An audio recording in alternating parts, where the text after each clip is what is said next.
Many years ago, there was an Emerson professor who used to take a group of students to different locations around Europe. And it was decided at the time that it might be a good idea for Emerson to find a facility that we could use on a more permanent basis.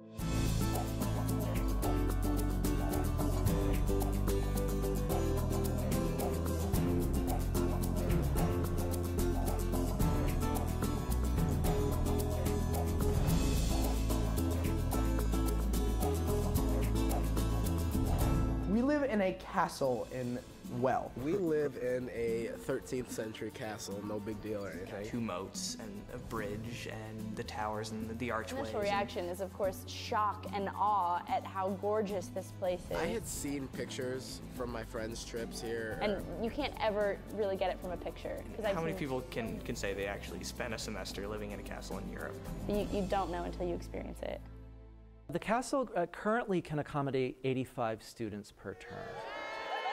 The castle has a fascinating history. It started with one tract in the late 1300s, early 1400s. It was the dwelling of an aristocratic family. The main castle was an addition, one wing after the other, until it enclosed an inner courtyard. There are two moats. Both the moats rise and fall with the tides. With only one main bridge that offers access to this facility. So yes, it is a real castle. It is a real castle.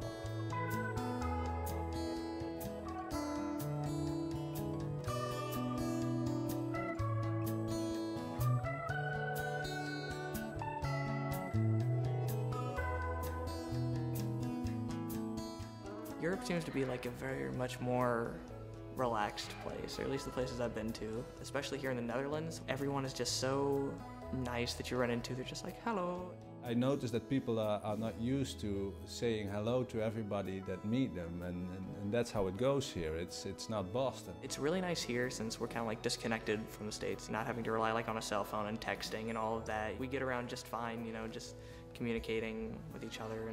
I'm really going to take away my relationships with people here. It's the best part of this whole thing. It's like dorm life, but condensed. So it's obviously the same 80 people, but that's great. We eat together, we sleep together, but it's great. We all love each other so much because of it, and we're such a tight group. All right, so I'm gonna need some suggestions from you guys. The first category that I'm gonna need from you guys is genre. If you think about it, when you're in college, during your college years, is one of the few times, really, that you might be able to spend a significant amount of time outside of the United States.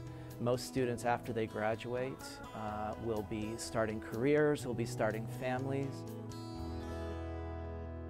We go, all 85, accompanied by staff and faculty, we go to Amsterdam. And we do all the museums, or we try to do as many museums as we can for the whole group. Europe is our extended classroom.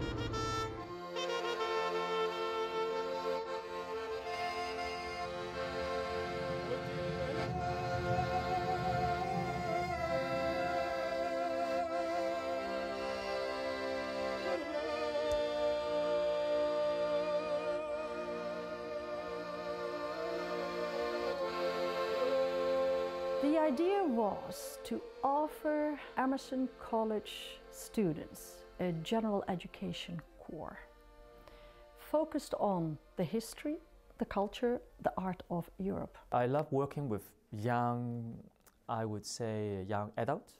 These are the people who you can still mold them, change them, and have an impact on them, which means their mindset is not fixed. You give them a little bit of material, they will absorb, change it. They may not 100% accept it, but they will listen and open their mind. And so you can guide them to an interest in Europe, in different culture, in different continent, in different people. We as Americans, we can tend to become a little bit isolationist in our thinking, and this really opens up students' minds to the fact that there are other perspectives in the world. That can be a real eye-opener for many students. Our language comes from Europe, our theater comes from Europe, our art comes from Europe. So because we are a performing arts and communication school, having a program in Europe just is a natural fit for Emerson.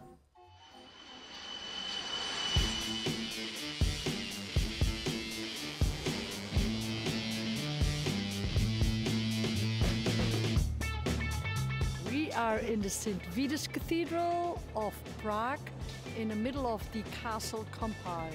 All right, what are you gonna do, Kaja? Okay, I'm about to try and make that guard laugh. It's gonna be really scary. I'm nervous, but I'm ready. You don't have to smile or laugh or anything. I just want to try and make you laugh because I know you're a little bored. Where does a one-legged woman work? IHOP. So we had two people mainly, two emperors that decided to reside here to make Prague the capital of the Holy Roman Empire. We tried to connect what we've seen in class and what we've taught in class with what we actually see here. So for example, here when we're in Prague looking at a Gothic cathedral, we try to incorporate what we know about Gothic cathedrals and what we talked about in class. That sort of idea of, aha, this is what it really looks like, that we try to capture in excursions. The required field excursions are where the entire group goes as a group with the faculty, with the staff, to various locations throughout Europe. An excursion is class in another country, so you're touring museums and, you know, we're getting lectures and everything still, but we are seeing another city. Students are really getting more of an in-depth look at that city. With people who are experts in their field, we really integrate travel into the curriculum.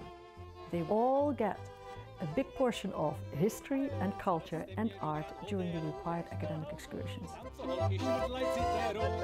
Independent travel is every weekend we can travel, and that's just you planning your own trip. You find people that want to go to the same place as you. Then you find a cheap flight, or if you have a Eurail, take the train. And you tell them where you're going just so they know, but it's complete freedom. You can go wherever you want if you can get there. It's unbelievable to go traveling every single weekend. Last weekend was probably my favorite trip so far. Last weekend was Brussels. And the weekend before that I was in Dublin. Nice, France. Next week after Prague, I'm going to London. Students, when they do this program, they're not just traveling around Europe as tourists. We train them to try and go a little bit deeper into the cultures that they're visiting.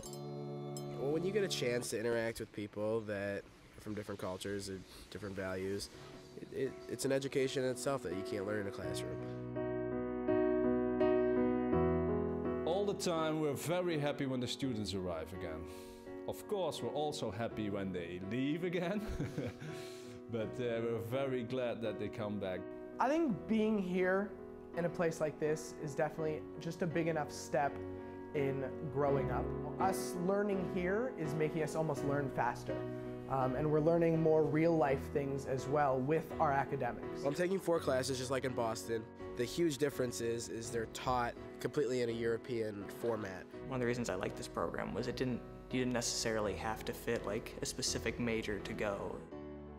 We want it to be accessible to any Emerson student that wants to take advantage of it. So we have students from every single major that the college offers. One of the best reasons to come to Kasteel, you will grow so much and so fastly that you may not recognize yourself when you return. They learned a lot academically, but in the second place, they grow as a person. You feel very rewarding because you know that at the end of the program, at that moment when they come to you and say, thank you for giving me new perspective in my life, thank you for changing the way I think and I see the world, and you know you've done something right, and you know that you create an impact that will last for as long as they can remember. That makes me feel happy. When I send students off at the beginning of the semester, you know, they seem very young, but when they come back, the level of maturity that you see in these students is really extraordinary.